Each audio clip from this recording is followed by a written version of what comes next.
성도님들, 어느 나라에 한 왕이 살았습니다. 그런데 이 왕이 사랑에 빠졌습니다. 근데 문제는 이 왕이 사랑한 여인이 고귀한 가문의 딸도 아니요, 부유하고 학식 있는 집안의 딸도 아닌 정말 누더기 같은 옷을 걸치고 오두막집에 사는 진짜 가난하고 비천한 여인이었다는 겁니다. 문제는 이거죠. 왕이 그녀에게 완전히 마음을 빼앗겼다라는 겁니다. 상사병이라고 하죠. 이제 왕이 이 여인 때문에 시름시름 앓기 시작하는 겁니다. 그러자 보다 못한 주변의 신하들이 이런저런 제안을 합니다. 먼저는 뭘 걱정하냐고. 왕이 그 막강한 권력으로 명령만 내리면 당장 그녀를 궁에 데리고 올 수 있는데 뭘 걱정하냐고.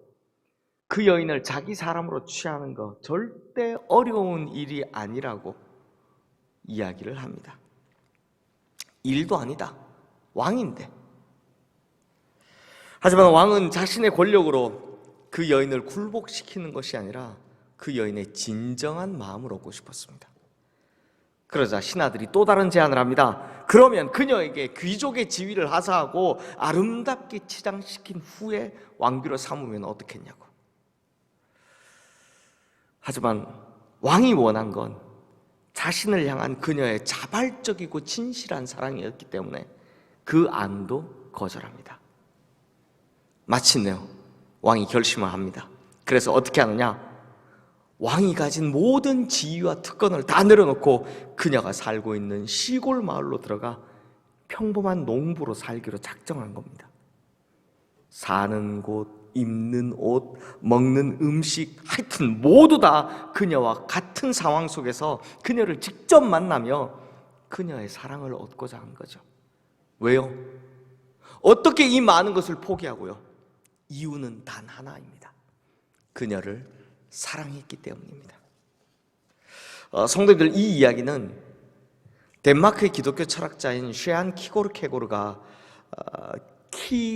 키게르케고르, 발음이 되게 어렵습니다. 이 덴마크어를 말해서 키게르케고르가 그의 저서인 철학적 단편에서 기독교의 가장 중요한 교리 중 하나인 성육신을 설명하기 위해 자기가 지어낸 이야기입니다.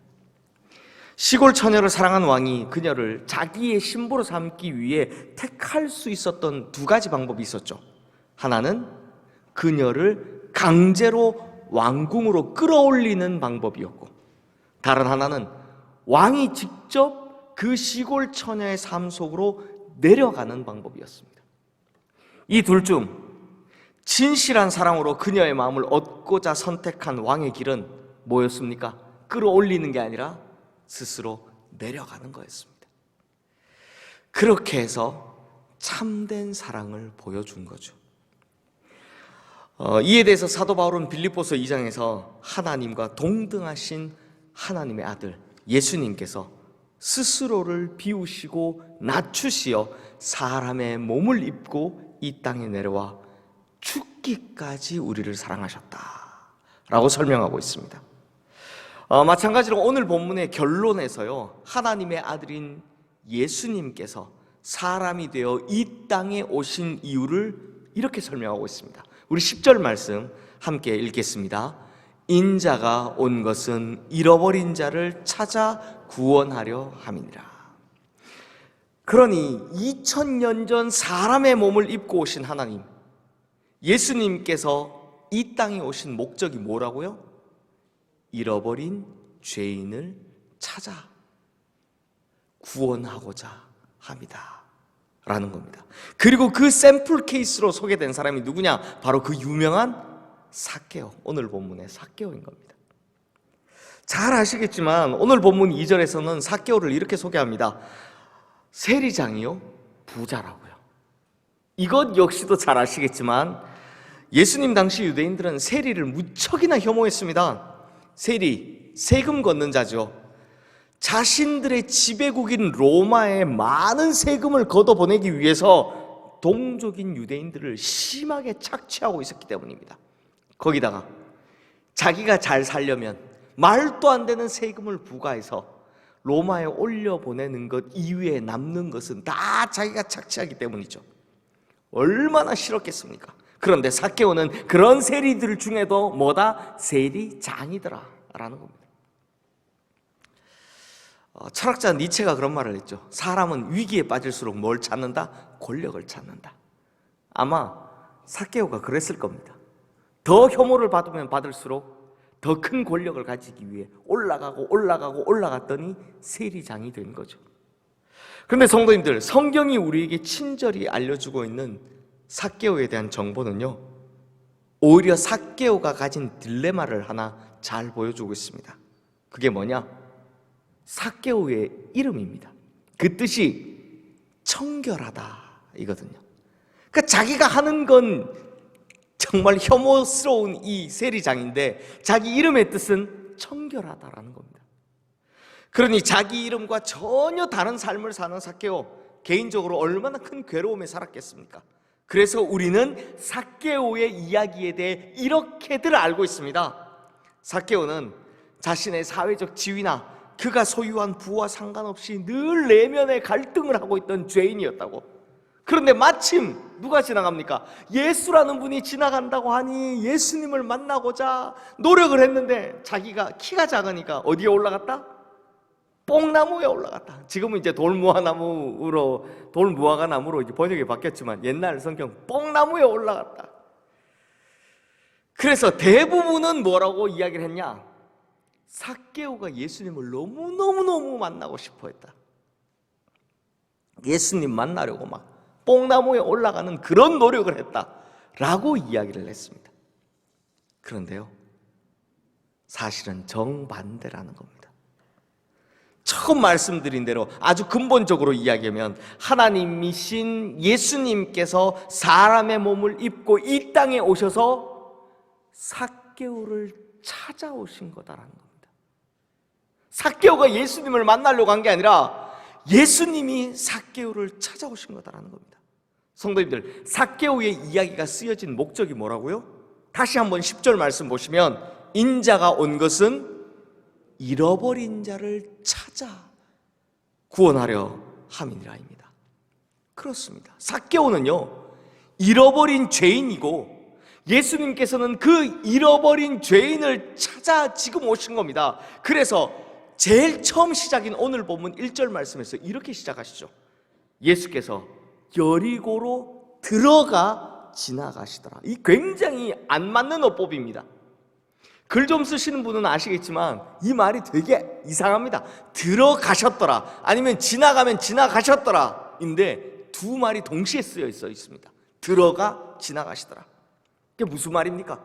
굳이 여리고 성으로 들어가지 않으셔도 되는데, 여리고성 그냥 돌아서 이렇게 지나쳐 오시면 되는데 일부러 여리고성 안에 들어가셨다는 겁니다. 왜요? 삭개오를 만나시려고요. 삭개오를 찾으시려고요. 잃어버린 삭개오니까요. 그러므로 성도님들, 여기서 우리가 알 수 있는 것이 뭡니까? 지금 우리가요, 이 새벽에 우리가 열심히 기도하면서 주님을 찾는 거라 생각하지만 실상은 주님께서 우리를 찾아오신다라는 겁니다. 우리가 막 목이 빠져라 주여 주여 외치면서 주님 어디 계시냐고, 주님 나를 찾아오시라고 소리치고 기도하지만 실상은 더 큰 간절함으로 목이 빠져라 주님께서 우리를 기다리고 계신다라는 겁니다. 우리는 열심히 내가 주님을 찾는다 생각했지만 실상은 주님이 더 목 빠져라 기다리신다는 거죠. 그러므로 우리 성도님들, 내가 주님을 찾는 애절함보다 훨씬 더 애타게 나를 찾으시는 주님이 계심을 꼭 기억하시길 바랍니다. 그러므로 그토록 애타게 찾으시는 주님을 오늘 꼭 만나게 되시기를 주님의 이름으로 축원합니다.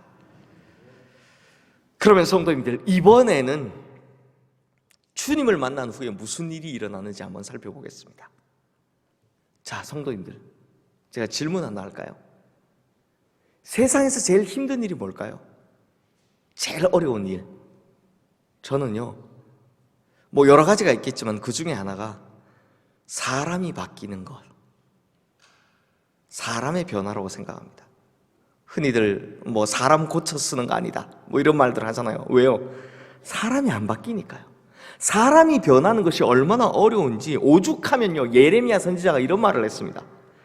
굿수인이 그의 표범이 그의 반점을 변하게 할 수 있느냐? 할 수 있을진데 악에 익숙한 너희도 선을 행할 수 있으리라. 이 말씀이요, 사람 변하기가 진짜 어렵다라는 걸 아주 유머러스하게 표현한 말씀인데요, 풀어서 설명하면 아프리카 사람들의 검은 피부가 변할 수 없고 표범의 그 얼룩얼룩한 반점을 없애는 것이 불가능한 것처럼 악에 익숙한 인간의 죄성 변하는 게 너무 어렵다, 절대 변할 수 없다라는 걸 비유로 지금 풀어낸 겁니다. 그러니까 반어법으로 지금 설명을 하고 있는 겁니다. 그렇다면 성도님들, 사람이 변하는 거 정말 불가능할까요? 사람의 힘으로나 의지로는 불가능합니다. 이건 더 제가 설명 안 해도 다들 경험해 보시기 때문에 잘 아시리라 생각합니다. 하지만 전능하신 하나님이 개입하셔도 불가능할까요?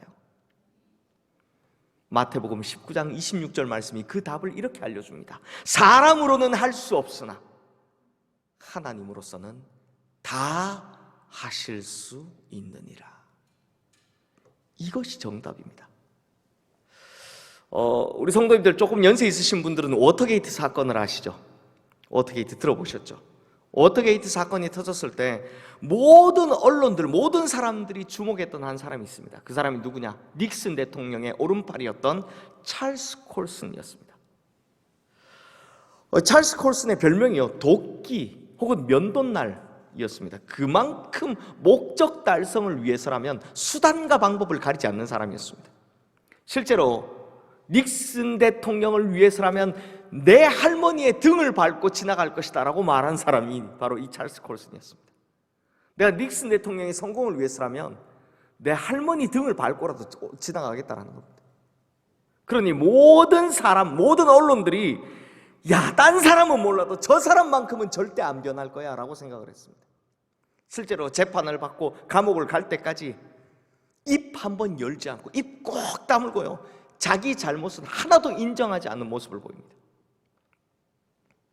하지만 그런 찰스 콜슨도 복음이라면 변화될 수 있다라는 믿음을 가졌던 친구들이 감옥에 있는 찰스 콜슨에게 성경 한 권과 C.S. 루이스가 쓴 순전한 기독교라는 책, 이 두 권의 책을 넣어줍니다. 그리고 진짜 성경과 이 순전한 기독교라는 책을 읽으며 찰스 콜슨이 변하기 시작합니다. 심지어 감옥 생활이 연장되는데, 자기의 그 형기가 연장되는데도 불구하고 자기의 죄를 낱낱이 다 고백합니다. 내가 이러이러한 잘못을 했고 내가 이러이러한 것에 주동했습니다. 다 고백합니다. 그래서 실제로 감옥 연장이 됩니다. 형기가 연장이 됩니다. 그걸 감수합니다. 그리고 감옥에서 나오자마자 교도소 선교회라는 것을 만들어서요, 프리즌 프렌들리인가요? 이름이 그랬습니다. 교도소 선교회를 만들어서 평생에 자기와 같았던 이 죄수들의 변화를 위해 평생에 애를 쓰기 시작합니다.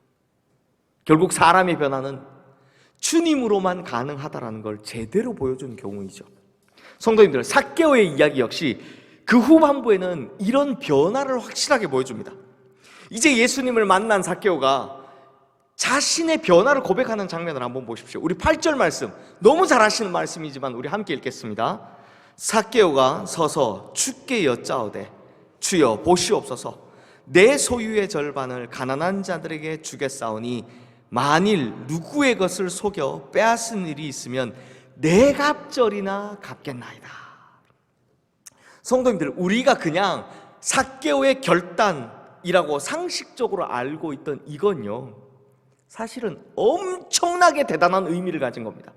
왜냐하면 이것은 당시의 윤리적인 기준도, 특히 율법의 기준도 다 뛰어넘은 것이기 때문입니다. 레위기 5장 16절 말씀에 기록된 이 보상법에 의하면 성물에 대한 잘못을 보상하면 그것의 5분의 1을 더해서 보상하면 됩니다. 민수기 5장 7절 말씀에도 지은 죄를 자복하고 그 죄값을 온전히 갚되 어떻게 하라고요? 5분의 1을 더해서 갚으면 됩니다. 즉 손해를 주었다면 어떻게 하면 된다? 율법에 따라 원금 갚고 거기 더하기 5분의 1, 자기가 착복한 게 있으면 거기에 5분의 1을 더해주면 손해배상이 다 되는 겁니다. 법적으로 그렇게 되어 있는 겁니다. 무슨 법? 율법에, 하나님의 법에. 그게 당시 사람들의 기준이었습니다. 윤리적인 기준이고 법적인 기준이었습니다. 그런데 지금 삭개오가 어떻게 하겠다고 합니까? 4배로 갚겠다라고 합니다. 그러니 이게 얼마나 대단한 결심입니까? 예수님을 만난 후에 변했는데 그렇게 변하고 나니까 어떻게 되더라고요? 법적인 것도 뛰어넘어 버리고 윤리적인 것도 뛰어넘어 버리는 복음으로 말미암은 확실한 변화가 보이더라라는 겁니다. 성도님들, 좀 전에 제가 예수님께서 우리를 찾아오신다라는 이야기를 들었을 때 다들 좋으셨죠? 진짜 좋지 않았습니까? 내가 아무리 찾아도 만날 수 없을 줄 알았는데 사실 알고 보니 예수님이 나를 찾아오시고 계시더라. 얼마나 좋았습니까? 그런데 우리가 진짜 예수님을 만났다라는 증거는요, 바로 변화를 통해 증명할 수 있는 겁니다. 그리고 그 변화, 즉 복음에 의한 변화는 법적인 것, 윤리적인 것, 그걸 다 능가하는 변화라는 겁니다. 저는요, 이 내용이, 이 메시지가 이 시대의 교회에게 주는 진짜 대단한 메시지가 있다고 생각합니다. 요즘 교회를 비난하는 많은 사람들이 뭐라고 합니까? 교회의 윤리성에 대해서 이야기를 합니다. 뭐 돈 문제, 성적인 문제 등등등 전부 다 윤리적인 문제가 있다라고 이야기를 하죠. 그런데요, 아닙니다. 윤리성이 없어서가 아니라 복음이 없어서입니다. 정확히는 예수를 만난 후에 따라오는 변화가 없어서입니다. 진짜 예수를 만난 게 아니라는 거죠. 법이나 윤리로도 따라올 수 없는 복음으로 말미암는 변화가 없어서 욕을 먹고 있다라는 겁니다. 그러니 성도님들, 복음만이, 복음의 주인이신 그리스도 예수와의 만남만이 인간 변화의 유일한 소망이다라는 겁니다. 또한 복음으로 말미암은 변화만이 교회를 다시 살리는 유일한 소망이다라는 겁니다. 사랑하는 성도님들, 사람의 변화 참 어렵습니다. 보니 그렇죠. 자식 하나 바꾸는 게 내 마음대로 안 됩니다. 남편 하나 바꾸는 게 내 마음대로 안 됩니다. 그 무엇보다 내가 변하는 게 가장 안 됩니다. 사람의 변화는 너무 어렵습니다. 그러나 그리스도 안에서 가능합니다. 그러므로 이 변화가 우리에게 일어나는 것, 이것이 바로 예수님께서 인간의 몸을 입고 이 땅에 오신 이유다라는 겁니다. 그러므로 오늘 우리 성도님들, 먼저 우리를 애타게 찾으시는 주님을 확실히 만나시고, 그리고 복음으로 말미암아 변화를 확실히 이루시는 우리 모든 성도님들 되시기를 주님의 이름으로 축원합니다. 그리고 그 놀라운 변화로 말미암아 삭개오처럼 하나님과 사람들에게 칭찬받는 성도님들 되시기를 주님의 이름으로 축원합니다.